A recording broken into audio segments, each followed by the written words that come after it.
네,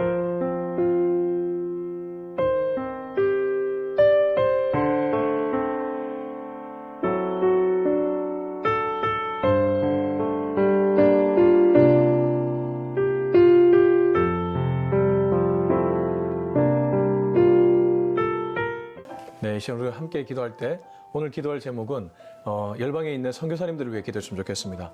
특별히 어려운 국가에서 복음을 전하기 어려운 국가에서 선교하시는 선교사님들을 위해 기도할 때 하나님 그들의 건강을 지켜주시고 그들의 자녀들을 하나님께서 키워주시며 그들에게 아낌없는 후원이 있게 해달라고 우리 알고 있는 선교사님들이 있다면 그분들의 이름을 불러가며 같이 한번 기도했으면 좋겠습니다. 기도하겠습니다. 하나님 아버지, 오늘 이 시간 열방의 선교사님들을 위해 기도합니다. 하나님 참 복음을 전하기 위해서 열방에 나가서 하나님 정말 문화도 다르고 언어도 다른 그 국가에서 복음을 전하시는 선교사님들이 있습니다. 하나님 목숨을 아끼지 않고 정말 위험한 그런 국가에서도 복음을 전하시는 분들이 있습니다. 북한의 지하교회 또 여러 군데에서 사역을 하시는 분들이 계십니다. 하나님 아버지, 이런 선교사님들 한 명 한 명을 기억하여 주시고 하나님 그들에게 하나님의 사랑을 부어주시옵시며 하나님 이슬람권에서 복음을 전하면서 정말 이슬람을 변화시키기 위해 애쓰는 선교사님들, 하나님 공산권을 변화시키기 위해 애쓰는 선교사님들, 이분들을 기억하여 주시옵시고 정말 이분들 가운데 진정 어린 마음으로 복음을 전하려고 하는 분들을 축복하여 주시사 아낌없는 후원을 허락하여 주시고 주변에서 정말 잘 도와주고 기도로 후원해줘서 복음의 열매를 맺어 나갈 수 있도록 도와주시옵소서. 변질되지 않도록 도와주시고 하나님 그 땅을 변화시킬 수 있는 저들 되게 하여 주시옵소서. 주님의 대리인으로서의 그 사명을 잘 감당해낼 수 있는 저들 모두가 되게 하여 주시옵소서. 하나님 아버지, 열방에 나가 있는 선교사님들을 위해 기도합니다.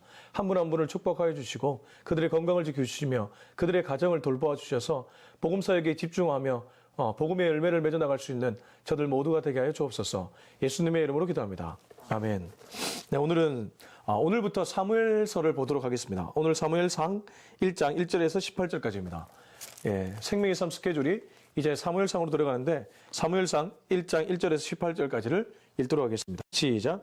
에브라임 산지 라마나임 소빈에 에브라임 사람 엘가나라는 사람이 있었으니 그는 요로함의 아들이요 엘리후의 손자요 도우의 정손이요 수베의 현손이더라.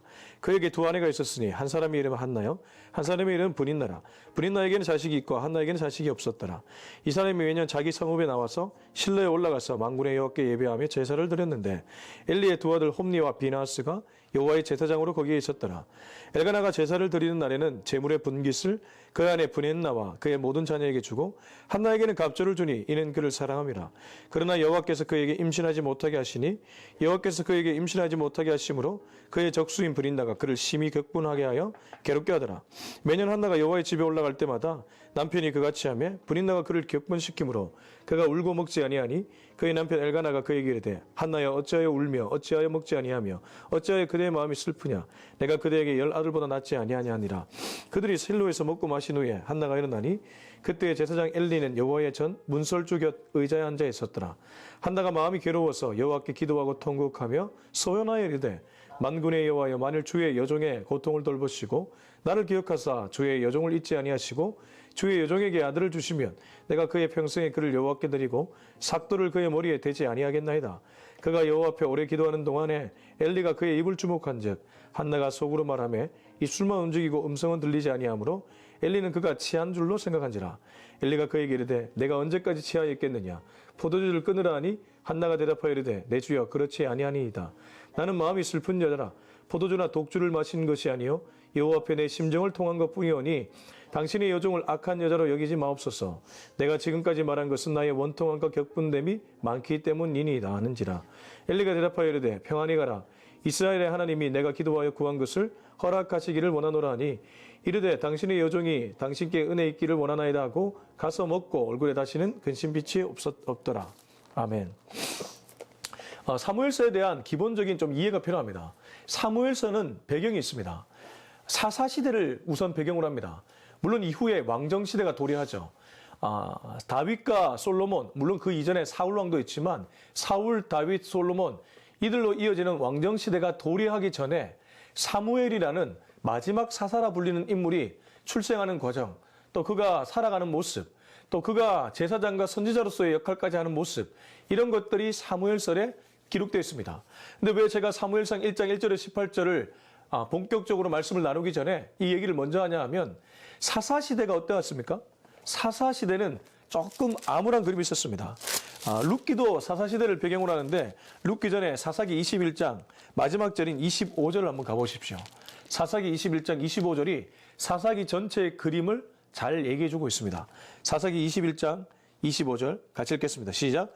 그때 이스라엘에 왕이 없었으므로 사람이 각기 자기 소견에 옳은 대로 행하였더라. 예, 사사기 시대는 이른바 사람들이 각각 자기 소견에 옳은 대로 행하는 그러한 시대였습니다.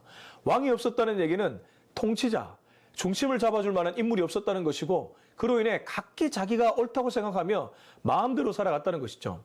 저는 지금 시대와 크게 다르지 않다고 생각하고 사무엘서 그 배경이 그러하다는 것입니다. 지금 시대도 어떻습니까?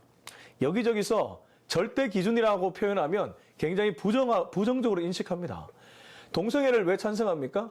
동성애가 아니라 이성애라고 얘기하는 순간 사람이 이럴 수도 있고 저럴 수도 있는데 왜 그렇게 기준을 명확하게 세워서 모든 사람을 품지 못하냐 이런 식으로 얘기를 하죠. 이게 우리가 살아가는 시대의 풍조입니다. 그러나 우리 그리스도인은 무엇을 삶의 기준으로 삼고 살아가고 있습니까? 말씀이죠. 하나님의 말씀이 기준이고 그분의 말씀이 진짜 권위이고 진리입니다. 그렇기 때문에 우리는 하나님의 말씀을 기준 삼아서 당연히 동성애는 죄라고 얘기하고 그건 잘못된 방식이라고 얘기하는 것이죠. 물론 그 이면에서 그 영혼 한 영혼 한 영혼을 사랑하는 마음은 모두가 가지고 있어야 될 것입니다.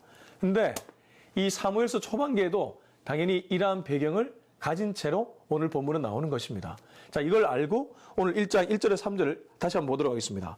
에브라임 산지 라마나임 소빈에 에브라임 사람 엘가나라는 사람이 있었으니 그는 여로함의 아들이요 엘루의 손자 도의 정손이요 숲의 현손이더라. 그에게 두 아내가 있었으니 한 사람의 이름은 한나요 한 사람의 이름은 브닌나라. 브닌나에게는 자식이 있고 한나에게는 자식이 없었더라. 이 사람이 매년 자기 성읍에 나와서 실로에 올라가서 만군의 여호와께 예배하며 제사를 드렸는데 엘리의 두 아들 홈니와 비나스가 여호와의 제사장으로 거기에 있었더라. 자, 우선 1장 1절에 보면 한나의 남편 되는 엘가나에 대한 소개가 있는데 이 사람은 에브라임 사람이었다고 합니다.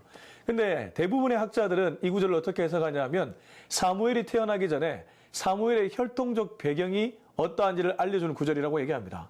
달리 말해 엘가나에게 초점이 있는 것이 아니라 훗날 이스라엘 백성들을 나름대로 통치할 최후사사라 불리는 사무엘의 아버지인 엘가나의 혈통 배경이 어디인가? 그가 어디 사람입니까? 에브라임 사람이라고 나와 있죠. 그래서 사무엘의 고향은 에브라임이다. 에브라임의 첫 성읍이라고 불리는 실로다. 이렇게 얘기를 합니다. 자, 그런데 더 중요한 건 2절, 3절입니다. 그에게 두 아내가 있었는데 잘 아시는 것처럼 첫 번째 아내는 한나고 두 번째는 브린나입니다. 근데 이 브린나에게는 자식이 있었고 한나에게는 자식이 없었죠. 이 당시에는 노동력과 군사력, 한 부족의 힘이 자녀들의 수와 아주 밀접한 연관이 있었습니다.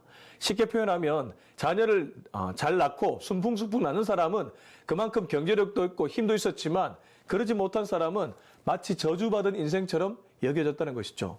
한나는 자식이 없었다. 이 얘기를 통해서 우리는 한나라는 여인이 가지는 고통을 이미 엿볼 수 있습니다.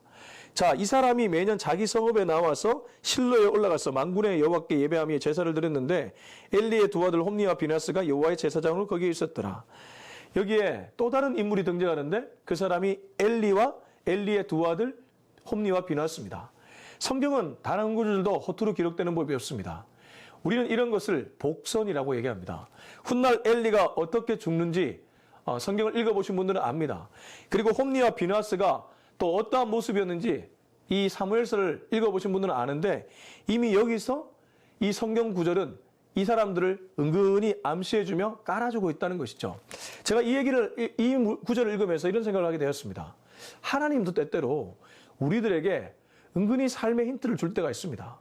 꿈을 통해서, 말씀을 통해서, 누군가의 조언을 통해서 은근히 삶의 힌트를 줄 때가 있다는 것이죠. 성령에 민감한 사람이 누구입니까? 하나님의 음성을 듣기 위해 애를 쓰는 사람인 줄로 믿습니다. 하나님은 우리들에게 은근하게 힌트를 줍니다. 그 힌트가 때로 우리에게 직접적으로 느껴질 때도 있지만 좀 간접적으로 느껴질 때도 있죠. 그래서 우리는 말씀을 통해 분별을 해야 되는데 중요한 것은 그때마다 하나님의 말씀이 뭘까? 하나님의 뜻이 뭘까? 그렇게 고민하며 분별하려고 애쓰는 삶이 중요하다는 것입니다. 아무튼 이렇게 해서 이 엘가나는 성읍에 올라가서 또 가족을 대표해서 제사를 드리곤 했던 것 같습니다. 자, 이제 4절 5절 읽어보겠습니다. 4절 5절 시작. 그의 모든 자녀에게 주고 한나에게는 갑절을 주니 이는 그를 사랑함이라. 그러나 여호와께서는 그에게 임신하지 못하게 하시니. 아마도 남편 된 엘가나 입장에서는 아내 한나가 신경이 많이 쓰였겠죠. 불임나야 뭐 자식도 있고 또 행복하게 사는 것 같은데 자기의 이 한나를 볼 때마다 마음이 안쓰럽고 아픈 손가락인 것이죠. 어느 가정이나 아픈 손가락이 있는 것처럼 엘가나 입장에서 한나가 그러했다는 것이죠. 근데 여기 5절에 보니까 한나에게는 갑절을 줬다고 하는데 이 갑절에 대한 논쟁이 좀 있습니다. 히브리어 원어를 보니까 이 갑절은 꼭 갑절이 아닐 수도 있다. 이런 얘기도 하거든요.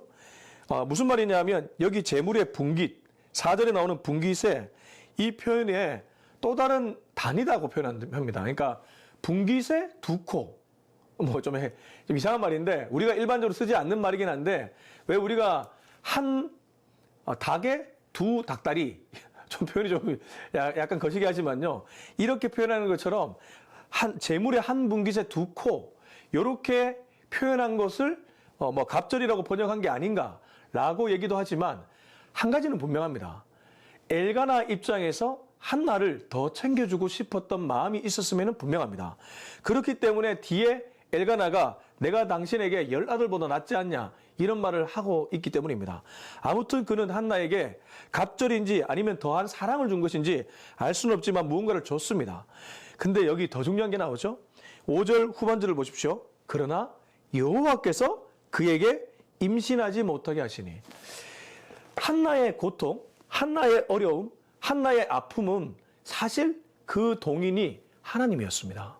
오늘 사무엘서 1장 5절은 그 얘기를 우리에게 알려주고 있습니다. 한나가 이 고통이 어디서 왔는지를 얼마나 가슴이 아팠겠습니까? 그러면서 울며 기도했지 않겠습니까? 근데 이 한나의 임신하지 못한다는 이 사실의 이 원인은 우리 하나님께 있었다는 것이죠. 그럼 하나님이 고약해서 이렇게 하셨는가? 아니죠. 하나님은 어떤 이유와 목적을 갖고 그렇게 할 때가 많이 있습니다. 결국 한나는 이후에 자기 입술로 하나님께 기도하며 이 자기에게 줄 아들을 나신인 하나님께 소원하며 바치게 되는데 하나님 입장에서는 이 한나의 아들을 통해서 하고 싶은 일이 있으셨던 것이죠. 당장의 눈앞에 보면 하나님이 나에게 이런 일을 왜 주셨을까라는 그러한 억울함, 불평, 불만이 나올 수도 있겠지만 하나님의 시계는 언제나 멀리 봐야 될 줄로 믿습니다. 그리고 하나님은 반드시 합력하여 선을 이루시는 분인 줄로 믿습니다. 여러분 이러한 믿음을 갖고 인내하며 하나님의 때를 기다릴 수 있는 저와 여러분이 될 수 있기를 예수님의 이름으로 축원합니다. 자, 이제 6절 읽어보겠습니다. 6절 시작. 여호와께서 그에게 임신하지 못하게 하심으로 그의 적수인 브린다가 그를 심히 격분하게 하여 괴롭게 하더라. 하나님께서 임신하지 못하게 한 것은 우리가 충분히 어느 정도는 납득할 수 있습니다. 근데 문제는 이 상황을 지켜보는 사람들이, 특별히 한나 바로 옆에 있는 다른 여자가 한나를 괴롭히는 것은 다른 얘기죠. 6절 후반절을 보면 그의 적수인 브린나가 그를 심히 격분하게 하여 괴롭게 하더라. 그의 적수라는 표현을 쓰고 있고 그 브린나가 심지어 한나를 격분케 해갖고 괴롭혔다는 그런 기록을 남기고 있습니다. 아니 안 그래도 자녀 없어가지고 너무 괴롭고 너무 외롭고 그리고 슬퍼 죽겠는데 옆에 있는 자녀도 있는 남편의 사랑도 받고 있는 이 여자가 막 괴롭히는 거예요. 아마도 이 브린나는 은근히 엘가나가 자기보다 한나를 더 사랑하는 모습에 약이 올랐을 수 있습니다. 그런데 한나의 아픔을 전혀 보지 못하고 그냥 자기 감정에 도취되어서 가장 가까운 이 한나라는 여인을 엄청나게 괴롭히고 있죠. 우리의 삶과 똑같지 않습니까? 우리도 어떻습니까? 나의 진짜 가족인 형제가 오히려 내 마음을 몰라줄 때가 많이 있죠. 형제끼리 원수된 집안이 얼마나 많이 있는지 모릅니다. 서로 자랄 때는 좋게 자랐다가 결혼하고 서로 아내가 생기고 남편이 생기고 나서 그때부터는 가정을 꾸리게 되니까 서로 막 이게 관계가 꼬여가지고 이제는 마치 남보다 못한 그런 모습을 갖출 때가 많이 있지 않습니까? 지금 브린나와 한나의 관계는 그러한 모습을 보여주고 있습니다. 자, 이제 말씀을 더 보겠습니다. 7절부터 8절입니다. 시작.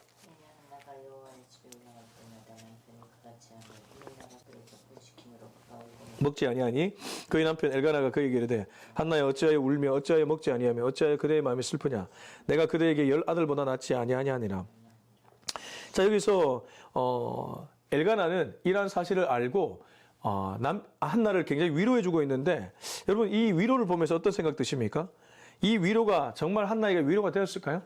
위로가 되지 않았습니다. 위로가 되었다면 아마도 한나가 하나님께 기도하러 가지 않았겠죠. 하나님께 울며 통곡하지 않았겠죠. 물론 그는 남편으로서의 역할을 하고 있습니다. 브릿나가 격분시키는 것 왜 몰랐겠습니까? 그도 보면서 안타까웠겠죠. 그런데 본인이 나서는 순간 더 문제가 커지니까 이런 식으로 조용히 남편 엘가나는 아내 한나를 위로했을 겁니다. 근데 결국 이런 것 같습니다. 사람이 해결해 줄 수 없는 영역이 반드시 있습니다.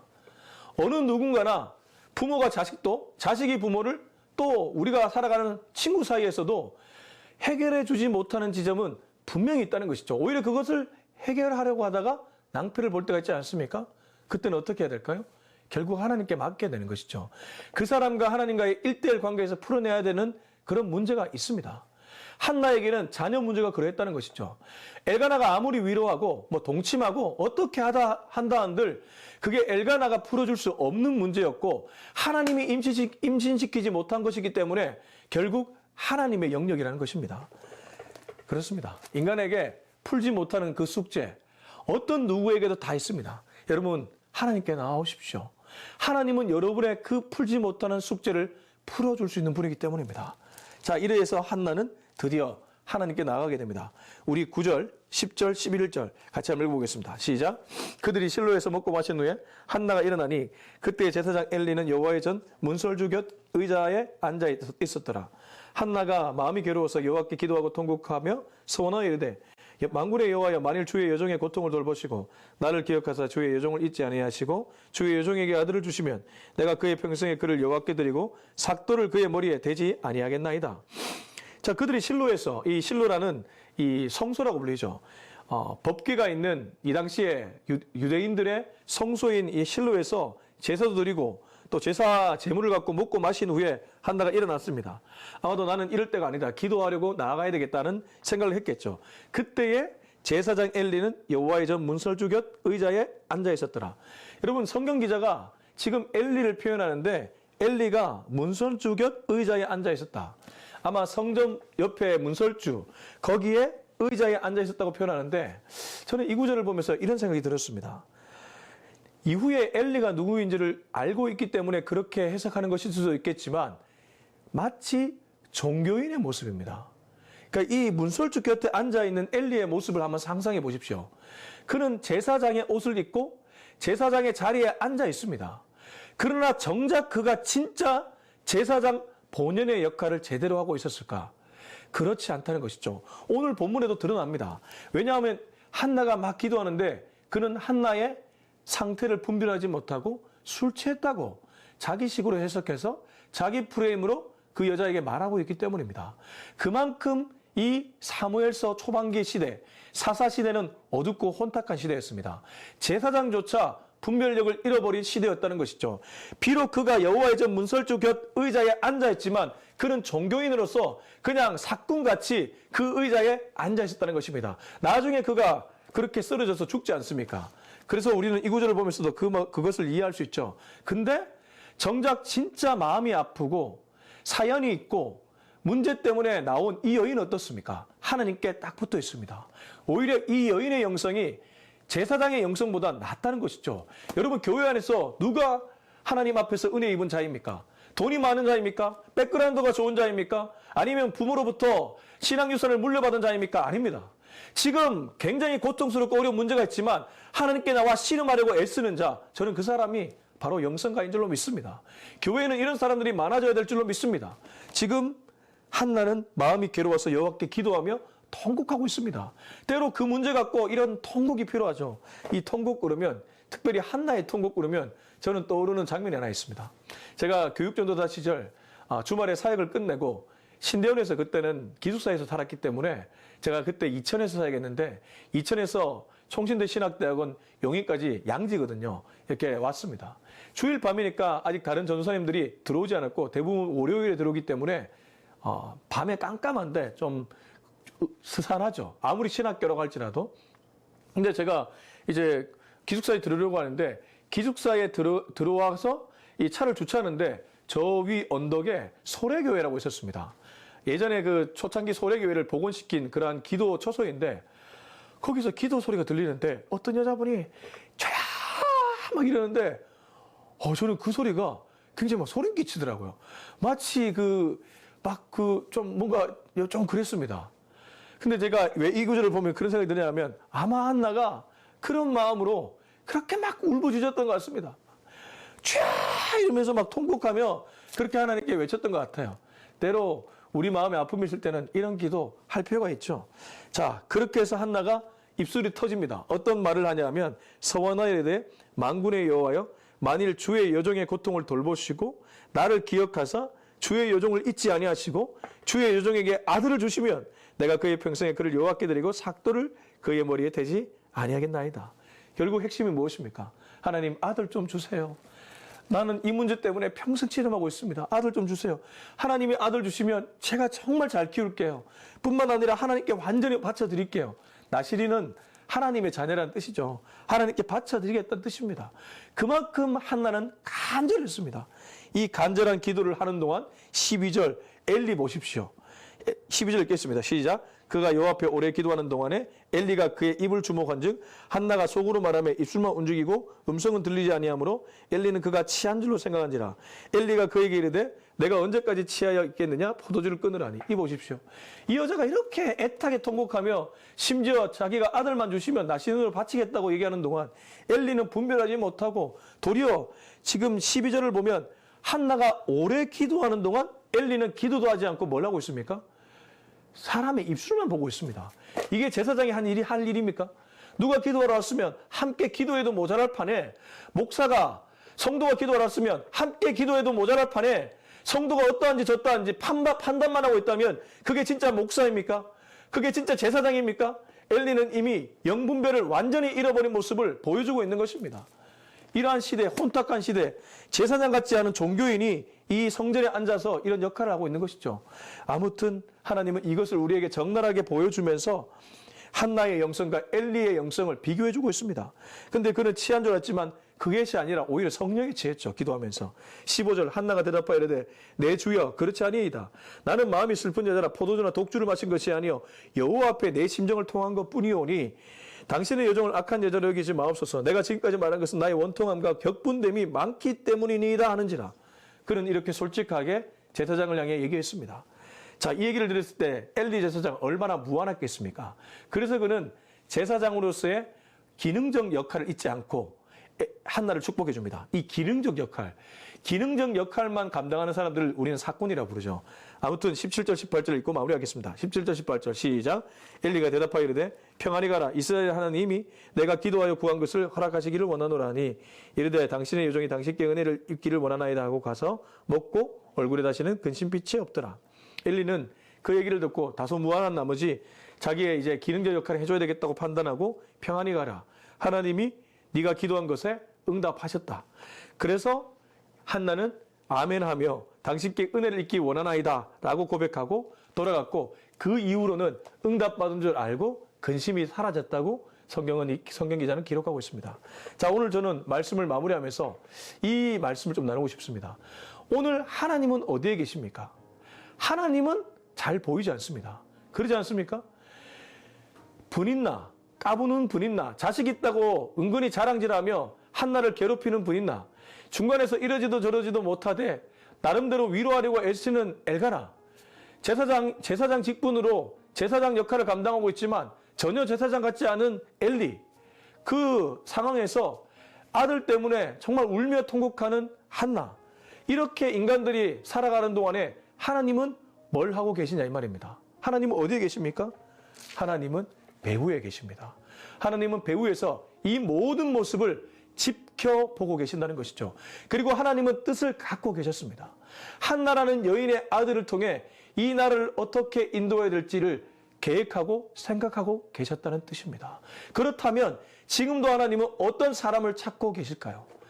이 어두운 시대, 혼탁한 시대, 각기 자기 소견에 옳은 대로 행하는 이 시대에 한나라는 여인에게 고통을 줬지만 그 고통 너머에서 선지자 사무엘을 태어나게끔 해서 결국 그 시대를 이끌어 가시기 위해 큰 그림을 그리고 계셨던 하나님은 이 시대에도 그렇게 하나님께 나와 기도하는 한 사람을 찾고 계신 줄로 믿습니다. 기도하는 교회를 찾고 계신 줄로 믿습니다. 저와 여러분이 그 하나님의 그림에 들어가 하나님께 귀하게 쓰임받을 수 있는 사람 될 수 있기를 예수님의 이름으로 축원합니다. 기도하겠습니다. 이 시간 함께 기도할 때 하나님, 이 혼탁한 시대에 이 어두운 모습을 보면서 나도 이 현장에 있다는 생각을 갖게 됩니다. 주여, 내가 본받을 사람이 있다면 바로 한나의 모습인 줄 압니다. 비록 고통이 있을지라도 주님께 나와 뜨겁게 기도하는 영성을 허락하여 주옵소서. 그래서 그 기도의 자리에서 주님의 큰 그림을 발견할 수 있는 우리 모두가 되게 하여 주옵소서. 우리 다 같이 한번 기도하겠습니다. 하나님 아버지 감사합니다. 하나님, 이 사사시대에 참 이 엘가나 가정에 하나님 한나라는 여인에게 자식이 없는 모습을 우리에게 그대로 보여주면서 하나님 아버지 하나님의 그림을 보게 하심에 감사합니다. 우리 시대와 많이 닮아 있습니다. 아버지, 혼탁한 시대, 각기 자기 소견에 옳은 대로 살아가는 시대, 질수도 없고 권위도 없고 모든 것을 다 옳다고 말하는 이 시대에 하나님은 여전히 계획을 갖고 계시고 누군가의 고통이 있지만 그 고통 너머에서 하나님은 큰 그림을 그리고 계신 줄로 믿습니다. 하나님, 하나님의 그림에 들어가 하나님이 세우시는 교회, 하나님이 세우시는 사람, 하나님이 세우시는 그러한 모든 것들에 동참할 수 있길 원합니다. 그러려면 주님, 엘리처럼 이렇게 제사장 기능적 역할 많은 사람이 되어서는 안 된 줄로 믿습니다. 오히려 한나처럼 문제를 갖고 주님께 나와 씨름하며 주님께 나와 기도하는 그러한 영성을 가져야 될 줄로 믿습니다. 주여, 그런 사람이 우리 한 명 한 명 다 되게 하여 주시옵소서. 이제는 우리 주 예수 그리스도의 은혜와 하나님의 극진하신 사랑과 성령의 기름 부으심이 오늘 이 메시지를 통해 이제 나도 한나처럼 비록 어떤 문제가 있을지라도 그 문제 너머에 계신 하나님의 그림을 보며 주님께 나와 통곡하고 주님께 나와 기도하는 한 사람으로 살아가기로 다짐하는 우리 모두의 머리 위에 지금부터 영원토록 함께 하기를 간절히 축원하옵나이다. 아멘.